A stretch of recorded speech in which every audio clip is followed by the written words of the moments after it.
Hey, stars from 13 Stars, here we are for our third conversation about the drones.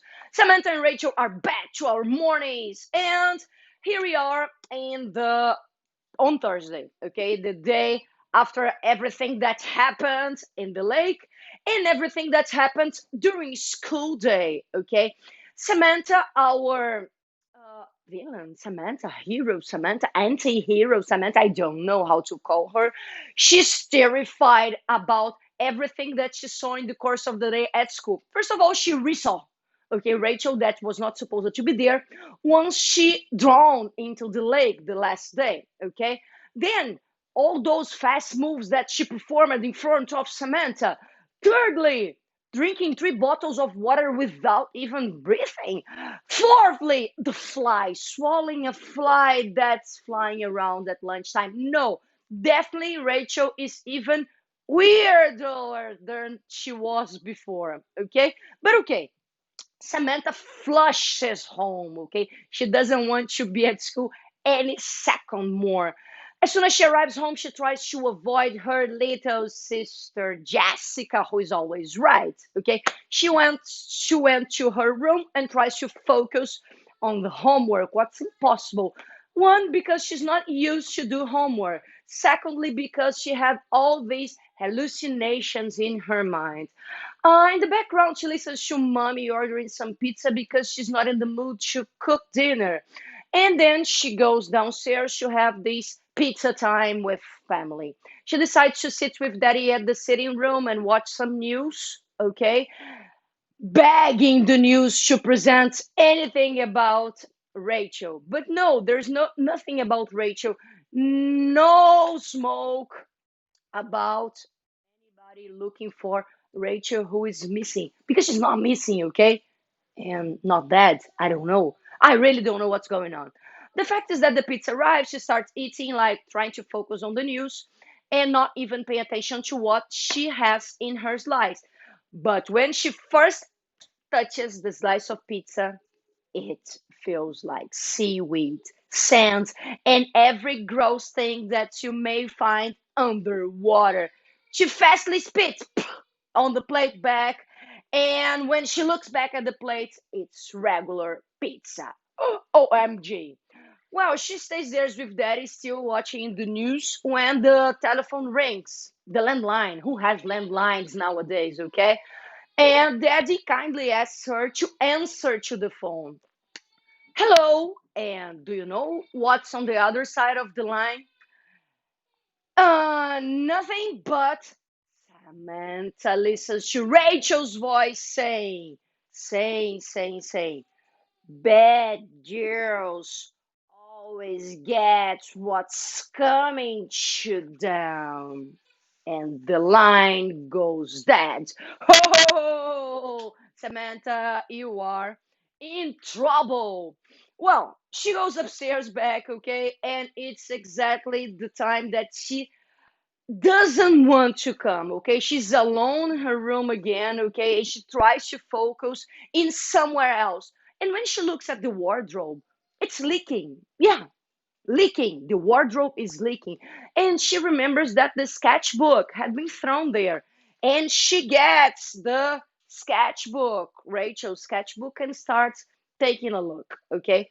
She sees a lot of drawings of the cat girl, who is herself, okay, Samantha, and the angel wings, who is reported by Rachel. Rachel used to draw themselves as the angel and the cat girl. And there are some poems, a sad one. I choose one for you. You were my friend until the end. You were the best, but I failed your test. Now I must try to catch your eye and prove to you I'll never lie. I'm sorry, Samantha. That's sad. That's sad. We still don't know what Rachel had done to Samantha, but we know that it was something serious for teenagers, of course, okay? Because Samantha was so hurt that she started bullying Rachel and she started making her life miserable with her rumors and what else she could do. And Rachel ended up without any friends at school, okay?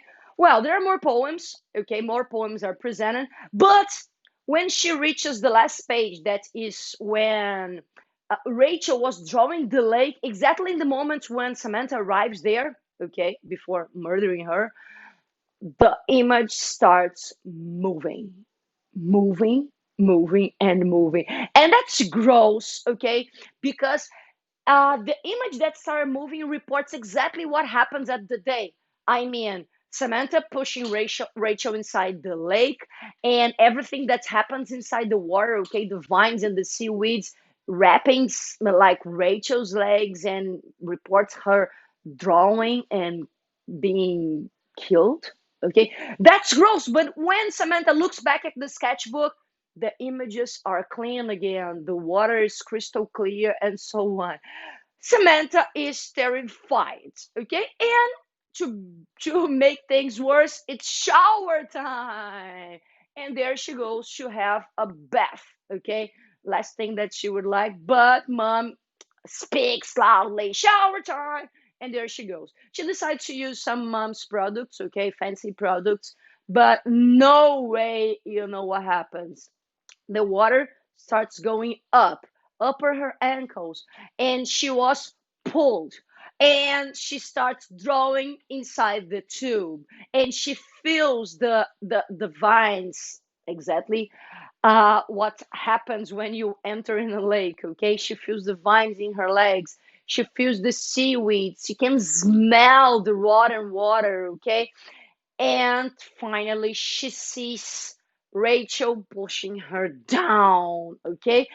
As soon as she realizes that that was a daydream, okay, and she sees that the bathroom is all okay, she gets out of the tube, but she can read in the mirror. Now you know how it feels. OMG. OMG. To make things even worse, okay, she goes to sleep. I have just one question. Is it possible for her to sleep without having a nightmare? No, it's not. So that's what happens, okay? She goes to bed and she had the same dreaming that she's drowning, okay? And she feels exactly how she imagines Rachel could feel when she was drowning. When she is dreaming, she listens to Rachel saying some things to her. That's very curious. Like, we will make it hurt. Like, we.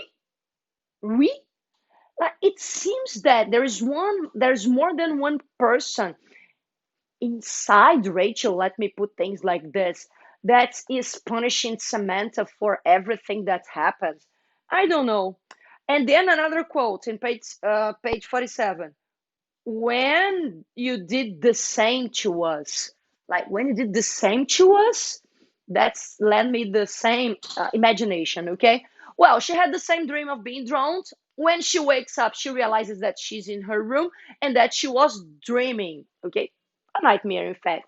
However, she had the sheets and the duvet tangled in her knees, and she fell when she tried to reach the floor. However, when she looks back, they are not sheep, they are not duvets, they are again vines and seaweed. And she's terrified again because she cannot differ what's hallucination and what's real life anymore. Okay? Whew. I suppose a lot of more interesting things are coming. We stopped on chapter 20, and next week we are going until chapter 27. Stay with us, stars, and if you're not a star yet, come with us and join our club, and let's draw together.